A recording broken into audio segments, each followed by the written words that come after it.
नमस्कार दोस्तों, स्वागत है आपका आज के मुख्य समाचार में, जिसमें सबसे पहली और बड़ी खबर में आपको बताएंगे कि अग्निपथ पर बवाल जारी। बीजेपी का आरोप, केंद्र सरकार को गिराना चाहता है विपक्ष, राष्ट्रीय सुरक्षा पर राजनीति गलत। दूसरी बड़ी खबर में जिक्र होगा कि नुपुर शर्मा की गिरफ्तारी की मांग पर अड़े मौलाना तौकीर रजा, बरेली में विरोध प्रदर्शन में जुटे हजारों लोग। तीसरी बड़ी खबर में जिक्र होगा कि निकाय चुनाव से पहले सिंधिया को बड़ा झटका, खास नेता ने छोड़ा साथ, कांग्रेस में की घर वापसी। चौथी बड़ी खबर में जिक्र होगा कि विपक्षी एकता के लिए सुर में सुर मिलाने को तैयार है कांग्रेस। और पांचवी बड़ी खबर में आपको बताएंगे कि यूपी में बुलडोजर क्यों नहीं चलवाया, ब्रेक फेल हो गया या ड्राइवर भाग गया। जेडीयू ने संजय जायसवाल से पूछा सवाल। दोस्तों, हर एक खबर की गहराई में आपको ले जाएंगे, लेकिन उससे पहले आप अभी इस वीडियो को लाइक कीजिए और लाल बटन को दबा के चैनल को सब्सक्राइब करके घंटी बजाकर कमेंट में लिखिए जय हिंद। दोस्तों, रुक करते हैं सबसे पहली और बड़ी खबर की तरफ। अग्निपथ पर बवाल जारी, बीजेपी का आरोप, केंद्र सरकार को गिराना चाहता है विपक्ष। जी हाँ दोस्तों, अग्निपथ सैन्य भर्ती योजना के विरोध में हो रहे प्रदर्शन के बीच भारतीय जनता पार्टी ने विपक्ष पर राष्ट्रीय सुरक्षा और सशस्त्र बलों के मुद्दे पर राजनीति करने और सरकार के लिए अस्थिरता पैदा करने का आरोप लगाया है। भाजपा के राष्ट्रीय प्रवक्ता संबित पात्रा ने अग्निपथ योजना के विरोध में हो रहे प्रदर्शन के समर्थन में कांग्रेस के सत्याग्रह को शुद्ध राजनीति करार दिया है। विरोध प्रदर्शन के दौरान कांग्रेस महासचिव प्रियंका गांधी ने युवाओं से नकली राष्ट्रवादियों की पहचान करने और देश में असली देशभक्त सरकार बनाने का आग्रह किया। उन्होंने आग्रह किया कि नई सैन्य भर्ती योजना युवाओं और सेना के लिए विनाशकारी हो सकती है। भाजपा प्रवक्ता ने कहा कि विपक्ष गुमराह क्यों कर रहा है, आखिर विपक्ष क्या चाहता है। अग्निपथ योजना को एक जरूरी सुधार करार देते हुए पात्रा ने कहा कि इस योजना से सशस्त्र बलों में युवाओं की संख्या अधिक होगी। तो दोस्तों, सरकार को अभी भी लगता है कि जो नौजवान सड़क पर है वो गुमराह है और उनको पता नहीं है कि उनके साथ क्या होने वाला है, और इसीलिए वो संपत्तियों को नुकसान पहुंचा रहे हैं। तो दोस्तों, आपको क्या कुछ लगता है कमेंट में जरूर बताइए, वीडियो लाइक जरूर कीजिएगा। दोस्तों, रुक करते हैं अगली बड़ी खबर की तरफ। नुपुर शर्मा की गिरफ्तारी की मांग पर अड़े मौलाना तौकीर रजा, बरेली में विरोध प्रदर्शन में जुटे हजारों लोग। जी दोस्तों, आईएमसी प्रमुख मौलाना तौकीर रजा खान नुपुर शर्मा की गिरफ्तारी की मांग को लेकर बरेली के इस्लामिया ग्राउंड में विरोध प्रदर्शन कर रहे हैं। इस्लामिया ग्राउंड में आईएमसी प्रमुख मौलाना तौकीर रजा ने बड़ा बयान दिया है। उन्होंने कहा कि हिंदुस्तानियों को आपस में मिलकर रहना चाहिए। इसके साथ ही उन्होंने पीएम मोदी और गृह मंत्री अमित शाह से इस्लाम को समझने की अपील भी की है। मौलाना तौकीर रजा ने कहा कि मैं पीएम मोदी और अमित शाह को दावत देता हूं, इस्लाम को ईमानदारी से समझने की कोशिश करो। इस्लाम में कोई ऊंच नीच नहीं, कोई छोटा बड़ा नहीं है। दोस्तों, रुक करते हैं अगली बड़ी खबर की तरफ। निकाय चुनाव से पहले सिंधिया को बड़ा झटका, खास नेता ने छोड़ा साथ, कांग्रेस में की घर वापसी। जी हाँ दोस्तों, मध्य प्रदेश निकाय चुनाव से पहले भाजपा नेता और केंद्रीय मंत्री ज्योतिरादित्य सिंधिया को बड़ा झटका लगा है। बता दें कि सिंधिया के करीबी माने जाने वाले अमित सोनी ने भाजपा छोड़ कांग्रेस का दामन थाम लिया है। अमित सोनी इससे पहले सिंधिया के साथ कांग्रेस छोड़कर भाजपा में आए थे और इस बार वो मध्य प्रदेश निकाय चुनाव में गुना नगर पालिका से भाजपा की टिकट की दावेदारी पाना चाह रहे थे। बता दें कि अमित सोनी को पार्टी ने टिकट नहीं दिया, जिसके चलते वो बागी हो गए और वापस कांग्रेस में चले गए। सिंधिया के करीबी अमित सोनी का वापस कांग्रेस में शामिल होना, वो भी निकाय चुनाव से पहले, भाजपा के लिए अच्छा संकेत नहीं माना जा रहा है। मालूम हो कि कांग्रेस में रहने के दौरान अमित सोनी युवक कांग्रेस के जिला अध्यक्ष भी रह चुके हैं और उनके और मोदी सरकार में केंद्रीय मंत्री ज्योतिरादित्य सिंधिया के बीच काफ़ी अच्छे संबंध बताए जा रहे हैं। दोस्तों, रुक करते हैं अगली बड़ी खबर की तरफ। विपक्षी एकता के लिए सुर में सुर मिलाने को तैयार है कांग्रेस, प्रेसिडेंट इलेक्शन 2022 से जुड़ी बड़ी खबर। जी हाँ दोस्तों, 18 जुलाई को होने जा रहे राष्ट्रपति चुनाव के लिए साझा उम्मीदवार पर चर्चा के लिए विपक्षी दल 21 जून को बैठक करेगी। बैठक की अध्यक्षता राष्ट्रवादी कांग्रेस पार्टी प्रमुख शरद पवार करेंगे। कांग्रेस विपक्षी एकजुटता के खातिर अन्य दलों के साथ सुर में सुर मिलाने को तैयार है। कांग्रेस किसी उम्मीदवार को आगे नहीं कर रही है, जो भी विपक्षी दल मिलकर पसंद करेंगे कांग्रेस उसी उम्मीदवार को अपना समर्थन दे देगी। सूत्रों का कहना है कि कांग्रेस नेता मल्लिकार्जुन खड़गे ने 15 जून को ममता बनर्जी द्वारा बुलाई गई बैठक में ये बात कही कि विधानसभा चुनाव में कई पार्टियां एक दूसरे के साथ प्रतिस्पर्धा करती हैं, लेकिन ये चुनाव बहुत अधिक मूल्यवान है और हम एक बड़े उद्देश्य के लिए यहाँ आए हैं और इस भावना को जारी रहने दें। कांग्रेस के पीछे हटने का कारण विपक्षी एकता है, क्योंकि टीआरएस जैसी पार्टियों ने साफ तौर पर कहा है कि वो कांग्रेस के साथ कोई बैठक नहीं करेंगे।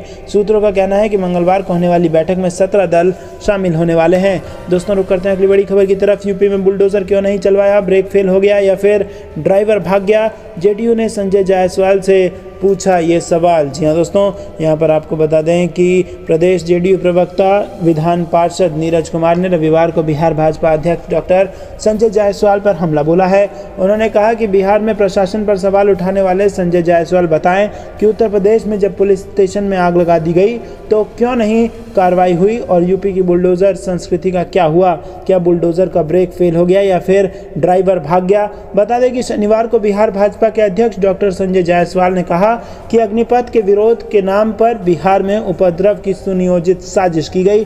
विपक्षी दलों ने अफवाहों का बाजार गर्म किया है और छात्रों को भड़काया है। एक खास एजेंडे के तहत सुनियोजित और संगठित तरीके से विरोधी दलों द्वारा पूरे बिहार को तबाह करने की कोशिश हुई है। भाजपा के नेताओं और दफ्तरों को लक्षित किया गया है। जो पूरे हिंदुस्तान में नहीं हुआ वो बिहार में हो रहा है। वहीं जेडीयू के राष्ट्रीय अध्यक्ष राजीव रंजन सिंह उर्फ ललन सिंह ने प्रदेश भाजपा डॉक्टर संजय जायसवाल के बयान पर पलटवार करते हुए कहा कि लोगों के आक्रोश से डॉक्टर जायसवाल ने अपना संतुलन खो दिया है। दोस्तों, रुक करते हैं अगली बड़ी खबर की तरफ। मुख्यमंत्री और भाजपा नेता अपनी बात झूठ से शुरू कर झूठ पर ही खत्म करते हैं, अखिलेश यादव का बयान। जी हाँ दोस्तों, समाजवादी पार्टी के राष्ट्रीय अध्यक्ष और उत्तर प्रदेश के पूर्व मुख्यमंत्री अखिलेश यादव ने रविवार को सत्तारूढ़ भारतीय जनता पार्टी और मुख्यमंत्री योगी आदित्यनाथ पर झूठ बोलने का आरोप लगाते हुए दावा किया कि मुख्यमंत्री समेत भाजपा के सभी नेता अपनी बात झूठ से शुरू करते हैं और झूठ पर ही खत्म करते हैं। सपा मुख्यालय से रविवार को जारी बयान में अखिलेश यादव ने दावा किया कि सर्वविदित है कि समाजवादी पार्टी की सरकार ने आगरा लखनऊ एक्सप्रेसवे का निर्माण कराया और उसी की अगली कड़ी में आजमगढ़ को प्रदेश की राजधानी लखनऊ और देश की राजधानी नई दिल्ली से जोड़ने के लिए समाजवादी पूर्वांचल एक्सप्रेसवे की आधारशिला रखी गई थी। गौरतलब है कि मुख्यमंत्री योगी आदित्यनाथ ने रविवार को आजमगढ़ संसदीय क्षेत्र के उपचुनाव की सभाओं को राज्य की मुख्य विपक्षी समाजवादी पार्टी पर निशाना साधते हुए कहा कि आजमगढ़ को समाजवादी पार्टी की सरकार ने आतंक का गढ़ बना दिया था, लेकिन भारतीय जनता पार्टी की डबल इंजन की सरकार ने इसे विकास से जोड़ने का कार्य किया है। दोस्तों, रुक करते हैं अगली बड़ी खबर की तरफ। अग्निपथ योजना देश के युवाओं को मार डालेगी और सेना को खत्म कर देगी, सत्याग्रह से प्रियंका गांधी का केंद्र पर हमला। जी हाँ दोस्तों, अग्निपथ योजना पर केंद्र की आलोचना करते हुए कांग्रेस महासचिव प्रियंका गांधी ने रविवार को कहा कि ये योजना देश के युवाओं की जान ले लेगी, साथ ही सेना को भी खत्म कर देगी। उन्होंने कहा कि सरकार गरीबों और युवाओं के लिए नहीं बल्कि बड़े उद्योगपतियों के लिए काम करने लगी है। और वहीं अग्निपथ योजना के खिलाफ आंदोलन करने वालों के समर्थन में एकजुटता दिखाते हुए रविवार को जंतर मंतर पर कांग्रेस पार्टी द्वारा आयोजित सत्याग्रह में हिस्सा लेने के दौरान प्रियंका गांधी ने ये बात कही। दोस्तों, उन्होंने युवाओं से अग्निपथ योजना के खिलाफ शांतिपूर्ण प्रदर्शन करने की अपील की और साथ ही उन्हें कांग्रेस पार्टी के पूर्ण समर्थन का आश्वासन भी दिया। सभी सांसदों, सीडब्ल्यूसी सदस्यों और एआईसीसी पदाधिकारियों ने भी इस विरोध प्रदर्शन में भाग लिया। दोस्तों, रुक करते हैं अगली बड़ी खबर की तरफ। बिहार संपर्क क्रांति की बोगी से मिला बम, आंदोलन की आड़ में समस्तीपुर को दहलाने की थी साजिश। जी हाँ दोस्तों, अग्निपथ के विरोध में हुए प्रदर्शन के दौरान समस्तीपुर में बिहार संपर्क क्रांति एक्सप्रेस की बोगियों में उपद्रवियों ने आग लगा दी थी और अब जांच के दौरान ट्रेन के एसी कोच से आईईडी बरामद किया गया है। मामले की उच्च स्तरीय जांच शुरू कर दी गई है। पुलिस को आशंका है कि प्रदर्शन की आड़ में आईईडी के जरिए शहर को दहलाने की साजिश रची गई थी। एसपी हृदयकांत ने बताया कि ट्रेन की बोगी में जो सामग्री मिली है उसकी जांच की जा रही है। जांच पूरी होने के बाद ही बताया जा सकता है कि उक्त सामग्री विस्फोटक है या कुछ और। दूसरी ओर इस मामले में रेल थाने की पुलिस और आरपीएफ कुछ भी बोलने से परहेज कर रही है। दोस्तों, रुक करते हैं। राहुल गांधी ने केंद्र सरकार पर साधा है निशाना, कहा देश के हालात के लिए पीएम मोदी जिम्मेदार। जी हां दोस्तों, आपको कमेंट में क्या लगता है जरूर बताइए, कौन है जिम्मेदार। आपको बता दें कि अग्निपथ योजना को लेकर राहुल गांधी ने केंद्र सरकार पर निशाना साधा है। उन्होंने देश में हो रही हिंसा और उपद्रव के लिए केंद्र की मोदी सरकार को जिम्मेदार ठहराया है। राहुल गांधी ने एक ट्वीट में कहा कि बार बार नौकरी की झूठी उम्मीद देकर प्रधानमंत्री ने देश के युवाओं को बेरोजगारी के अग्निपथ पर चलने के लिए मजबूर किया है। 8 सालों में 16 करोड़ नौकरियां देनी थी, मगर युवाओं को मिला सिर्फ पकौड़े तलने का ज्ञान। देश की इस हालात के जिम्मेदार केवल प्रधानमंत्री हैं। जी हां दोस्तों, कांग्रेस नेता राहुल गांधी ने पार्टी नेताओं और कार्यकर्ताओं से रविवार को उनका जन्मदिन नहीं मनाने की अपील की है। राहुल गांधी ने पार्टी नेताओं और कार्यकर्ताओं से एक संदेश में कहा कि देश के युवा परेशान हैं और सड़कों पर विरोध कर रहे हैं। कांग्रेस कार्यकर्ताओं को उनके साथ खड़ा होना चाहिए। अखिल भारतीय कांग्रेस कमेटी के महासचिव जयराम रमेश द्वारा ट्विटर पर पोस्ट किए गए एक संदेश में राहुल गांधी ने कहा कि देश के माहौल इस समय बेहद चिंताजनक है। दोस्तों आपको क्या लगता है, कौन है इस माहौल के लिए जिम्मेदार? कमेंट में हमें जरूर बताइए। वीडियो लाइक नहीं किया तो लाइक कीजिए। रुक करते हैं अगली बड़ी खबर की तरफ। अग्निपथ योजना को लेकर सेना करेगी प्रेस कॉन्फ्रेंस, बढ़ते विरोध के चलते हो सकता है कोई बड़ा ऐलान। जी हाँ दोस्तों, देश भर में केंद्र सरकार द्वारा लाई गई नई सेना भर्ती योजना अग्निपथ का विरोध तेजी से हो रहा है और योजना को वापस लेने के लिए युवा कई राज्यों में हिंसक प्रदर्शन भी कर रहे हैं ताकि सरकार पर दबाव बनाया जा सके। और इसी बीच इस विरोध को देखते हुए सेना एक प्रेस कॉन्फ्रेंस करने जा रही है। माना जा रहा है कि इस प्रेस वार्ता में सेना कोई बड़ा ऐलान कर सकती है। सेना इस योजना के बारे में विस्तृत तौर पर अपनी बात रखेगी। बता दें कि सैन्य मामलों के विभाग के अतिरिक्त सचिव lieutenant general Anil Puri south block में अग्निवीर भर्ती योजना के मुद्दे पर संवाददाता सम्मेलन को संबोधित करेंगे और इस वार्ता में भारतीय सेना के एडजुटेंट जनरल लेफ्टिनेंट जनरल बंसी पोनप्पा, भारतीय नौसेना के प्रमुख वाइस एडमिरल दिनेश त्रिपाठी और भारतीय वायुसेना के कार्मिक प्रभारी एआर मार्शल सूरज झा अग्निवीर योजना पर संवाददाता सम्मेलन में उपस्थित होंगे। दोस्तों रुक करते हैं अगली बड़ी खबर की तरफ। अग्निपथ योजना के विरोध में कांग्रेस का जंतर मंतर पर सत्याग्रह, प्रियंका गांधी समेत तमाम बड़े नेता मौजूद। जी हां दोस्तों, जब से भारत सरकार ने अग्निपथ स्कीम को लॉन्च किया है तब से इसके खिलाफ विरोध प्रदर्शन जारी है। देश में हिंसा भरा विरोध देखने को मिल रहा है तो वहीं राजनीति भी जमकर हो रही है। कांग्रेस के नेता जंतर मंतर पर इस योजना के खिलाफ सत्याग्रह का विरोध जता रहे हैं और कांग्रेस के कई दिग्गज नेता इस सत्याग्रह में शामिल हुए हैं। कांग्रेस का कहना है कि पार्टी ने सत्याग्रह करने का निर्णय इसलिए लिया है क्योंकि अग्निपथ योजना ने देश के युवाओं को सड़कों पर उतार दिया है। पार्टी ने कहा कि एक जिम्मेदारी बनती है कि पार्टी इन युवाओं के साथ खड़ी हो। दोस्तों रुक करते हैं अगली बड़ी खबर की तरफ। अग्निपथ स्कीम के विरोध में प्रदर्शन के कारण करीब 700 ट्रेनें रद्द, चेक करें कैंसिल ट्रेनों की लिस्ट। जी हाँ दोस्तों, भारतीय रेलवे को देश के आम लोगों के लाइफलाइन माना जाता है और हर दिन हजारों की संख्या में ट्रेनों का संचालन रेलवे द्वारा किया जाता है। ऐसे में अगर ट्रेनों को रद्द किया जाए तो लोगों को भारी असुविधा का सामना करना पड़ता है। रेलवे ने बड़ी संख्या में ट्रेनों को कैंसिल, डाइवर्ट और रीशेड्यूल कर दिया है और इसका सबसे मुख्य कारण है अग्निपथ स्कीम के खिलाफ विरोध प्रदर्शन। देश के अलग अलग हिस्सों में बड़ी संख्या में ट्रेनों को कैंसिल किया गया है। बिहार, उत्तर प्रदेश जैसे कई राज्यों में सेना में भर्ती होने की नई स्कीम यानी अग्निपथ स्कीम के चलते भारी विरोध प्रदर्शन हो रहा है। कई जगहों पर विरोध के नाम पर ट्रेनों में आग भी लगा दी गई है और इस कारण रेलवे को भारी नुकसान हुआ है। कानून व्यवस्था को बनाए रखने और यात्रियों की सुरक्षा को देखते हुए रेलवे ने बड़ी संख्या में ट्रेनों को रद्द करने का फैसला किया है और इसके अलावा कई बार खराब मौसम या बारिश, तूफान आदि के कारण भी ट्रेनों को या तो रद्द करना पड़ता है या उसे डाइवर्ट और रीशेड्यूल करना पड़ता है। कई राज्यों में अग्निपथ स्कीम के चलते हो रहे विरोध प्रदर्शन में उपद्रवियों द्वारा प्रदर्शन और कानून व्यवस्था को ध्यान में रखते हुए रेलवे ने कुल 676 ट्रेनों को रद्द करने का फैसला लिया है। दोस्तों रुक करते हैं अगली बड़ी खबर की तरफ। CAA, NRC, कृषि कानून और अग्निपथ योजना, मोदी सरकार के बड़े फैसलों पर हुआ जमकर बवाल। जी हाँ दोस्तों, केंद्र सरकार ने अग्निपथ योजना को जैसे ही लॉन्च किया कि देश भर में हिंसा की चिंगारी सुलग उठी। सेना में भर्ती का सपना देख रहे युवा सड़क पर उतर आए। कई शहरों में विरोध प्रदर्शन, आगजनी और हिंसा की घटनाएं सामने आई। कई जगह ट्रेनों की बोगियों में आग लगा दी गई और लोगों ने देश के कई हिस्सों में तोड़फोड़ की। बिहार, यूपी, राजस्थान से लेकर दक्षिण भारत में भी सरकारी संपत्ति को भारी नुकसान पहुंचाया गया। केंद्र की नरेंद्र मोदी सरकार ने 4 साल के लिए सेना की भर्ती को लेकर अग्निपथ योजना शुरू की थी, लेकिन अग्निवीर बनने के लिए युवाओं को ये योजना बिल्कुल रास नहीं आई और इसके बाद देश भर में विरोध प्रदर्शन और हिंसक की घटनाएं सामने आई। विपक्षी दलों ने भी छात्रों के आंदोलन का साथ देते हुए इस योजना को वापस लेने की मांग की। दोस्तों, इससे पहले कृषि कानून के खिलाफ भी जबरदस्त आंदोलन हुआ था और सरकार को झुकना पड़ गया था। बात करें CAA और NRC को लेकर तो यहाँ पर भी जबरदस्त बवाल हुआ था और एक तरीके से कहा जा सकता है कि इसके क्रियान्वयन पर अभी रोक लगा दी गई है। नागरिकता कानून अभी लागू नहीं हुआ है, हालांकि ऐलान हो चुका है। नोटबंदी पर भी इसी प्रकार जमकर बवाल हुआ था।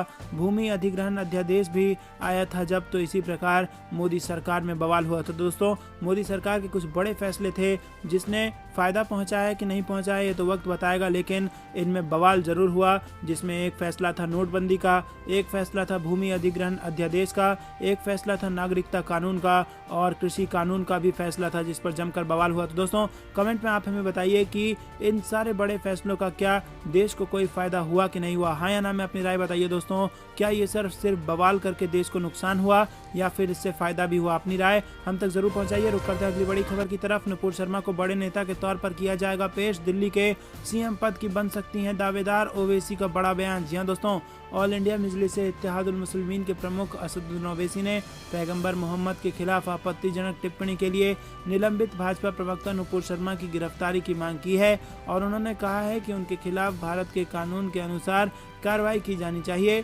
ओवैसी ने कहा कि नुपुर शर्मा को एक बड़े नेता के तौर पर पेश किया जाएगा और वो दिल्ली के सीएम पद की दावेदार भी बन सकती हैं। ओवैसी ने कहा कि बीजेपी नुपुर शर्मा की सुरक्षा कर रही है।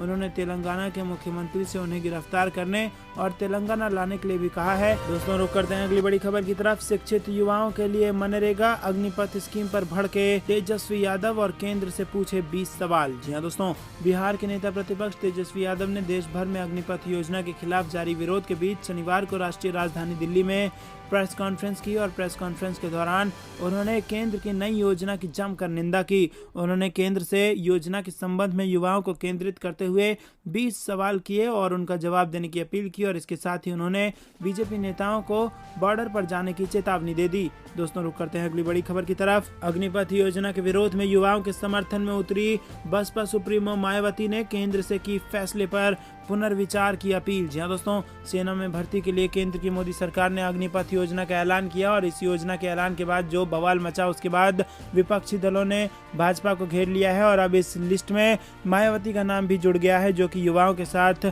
अपने आप को खड़ी बता रही हैं और समर्थन में उतर गई है बसपा और सरकार से पुनर्विचार की अपील मायावती यहाँ पर कर रही हैं। रुक करते हैं अगली बड़ी खबर। क्या अग्निपथ स्कीम वापस लेगी सरकार? अनुराग ठाकुर ने हिंसा बंद करने की अपील के साथ कही ये बड़ी बात। जी हाँ दोस्तों, केंद्रीय सूचना एवं प्रसारण मंत्री अनुराग ठाकुर ने अग्निपथ योजना के खिलाफ प्रदर्शन कर रहे युवाओं से शनिवार हिंसा बंद करने और बातचीत के लिए आगे आने का अनुरोध किया। उन्होंने कहा कि सरकार खुले मन से उनकी शिकायतें सुनने और जरूरत पड़ी तो बदलाव करने के लिए तैयार है। ठाकुर ने कहा कि अग्निपथ योजना नरेंद्र मोदी सरकार की ओर से भविष्य में देश को अधिक सुरक्षित बनाने और देश के युवाओं को अवसर प्रदान करने की दिशा में लिया गया एक निर्णय है। दोस्तों, आपको बता दें कि यहाँ पर अनुराग ठाकुर ने कहा है कि छात्रों की बात को सुनने और बदलाव करने के लिए सरकार तैयार है। तो क्या झुक गई है सरकार? हाँ या ना में अपनी राय बताइए। रुक करते हैं अगली बड़ी खबर की तरफ। अग्निपथ योजना को वापस ले सरकार, अशोक गहलोत की मंत्रिपरिषद से प्रस्ताव पास। जी हाँ दोस्तों, राजस्थान के मुख्यमंत्री अशोक गहलोत की अध्यक्षता में शनिवार को मुख्यमंत्री निवास पर राज्य मंत्रिपरिषद की बैठक आयोजित की गई। बैठक में देश भर के युवाओं की ओर से केंद्र सरकार की अग्निपथ योजना के विरोध प्रदर्शन पर चिंता जाहिर की गई। मंत्रिपरिषद सर्वसम्मति से प्रस्ताव पास हुआ कि व्यापक जनहित एवं युवाओं की भावना को ध्यान में रखते हुए केंद्र सरकार अग्निपथ योजना को वापस ले। और इससे पहले राज्य मंत्रिपरिषद की बैठक में चर्चा की गई कि भारतीय सेना दुनिया की सबसे बहादुर सेना है जो अपने अदम्य साहस के लिए जानी जाती है। हमारी सेना का इतिहास गौरवशाली रहा है जिस पर पूरे देश को गर्व है। भारतीय सेना का आत्मविश्वास और उसकी प्रतिष्ठा बनी रहे, इसके लिए सेना में कुशलता, अनुभव एवं स्थायी होना आवश्यक है और ऐसे में सेना में दक्षता बढ़ाने के लिए ज़रूरी है कि अल्पकाल के स्थान पर स्थायी रूप से भर्तियां हों ताकि उनके अनुभव का लाभ देश को मिल सके। सेना सभी संसाधनों से युक्त हो और उसे निरंतर मजबूत किया जाए। दोस्तों, रुख करते हैं अगली बड़ी खबर की तरफ। अग्निपथ स्कीम पर सुप्रीम कोर्ट में अर्जी, एक्सपर्ट्स कमेटी से समीक्षा करने की मांग। जी हाँ दोस्तों, अग्निपथ स्कीम का विरोध अब सुप्रीम कोर्ट की चौखट पर पहुंच गया है। सुप्रीम कोर्ट में अर्जी दाखिल कर सेना में भर्ती की इस योजना की एक्सपर्ट्स कमेटी का गठन कर समीक्षा कराने की मांग की गई है। अर्जी में कहा गया है कि इस कमेटी का चेयरमैन सुप्रीम कोर्ट के रिटायर्ड जस्टिस को बनाया जाना चाहिए। कमेटी की ओर से ये समीक्षा होनी चाहिए कि ये भर्ती स्कीम सेना और देश की सुरक्षा पर क्या असर डालेगी और इसके बाद ही इसे लागू करने पर विचार किया जाना चाहिए। यही नहीं, इस अर्जी में स्कीम के विरोध में हो रहे हिंसक प्रदर्शनों की भी SIT जांच की मांग की गई है और अर्जी में कहा गया है कि सुप्रीम कोर्ट SIT के गठन का आदेश जारी करे और ये कमेटी पता लगाए कि हिंसा के दौरान सार्वजनिक संपत्तियों को कितना नुकसान पहुंचाया गया। दोस्तों, रुक करते हैं अगली बड़ी खबर की तरफ। बिहार में रेलवे का बड़ा ऐलान, सुबह 4 बजे से रात 8 बजे तक नहीं चलेगी कोई ट्रेन। अग्निपथ योजना के विरोध में हुई हिंसा। जी हाँ दोस्तों, आपको बता दें कि अग्निपथ योजना को लेकर बवाल बढ़ता चला जा रहा है। बिहार में रेलवे ने बड़ा ऐलान इसी बीच कर दिया और रेलवे का कहना है कि सुबह 4 बजे से 8 बजे तक कोई ट्रेन नहीं चलेगी। अग्निपथ योजना के विरोध में बिहार में सबसे ज़्यादा हिंसा हुई है और यहाँ गुस्साई भीड़ ने दर्जनों ट्रेनों में आग लगा दी और कई शहरों और कस्बों में सार्वजनिक संपत्तियों को नुकसान पहुंचाया। रेलवे अधिकारियों के अनुसार रेलवे संपत्तियों की तोड़फोड़ से अकेले बिहार में 200 करोड़ से अधिक का नुकसान हुआ है। हिंसक आंदोलन के कारण रेलवे ने 210 मेल एक्सप्रेस ट्रेनें रद्द की हैं, जबकि 159 पैसेंजर ट्रेनों को कैंसिल किया गया है और 2 मेल एक्सप्रेस ट्रेनों को आंशिक तौर पर रद्द किया गया है। कुल 371 रेलगाड़ियां प्रभावित हुई हैं। पूर्व मध्य रेल ने हिंसक प्रदर्शन के कारण ट्रेनों के परिचालन में अस्थायी बदलाव किए हैं और रेलवे ने बताया कि प्रदर्शन के कारण यात्री सुरक्षा के मद्देनज़र दूसरे क्षेत्रीय रेलों से खुलकर पूर्व मध्य रेल क्षेत्राधिकार से। तो दोस्तों ये थी दिन में कुछ बेहतरीन और बड़ी खबरें। तक बने रहने के लिए बहुत बहुत धन्यवाद। देख रहे थे आपका अपना चैनल जय हिंद जय भारत।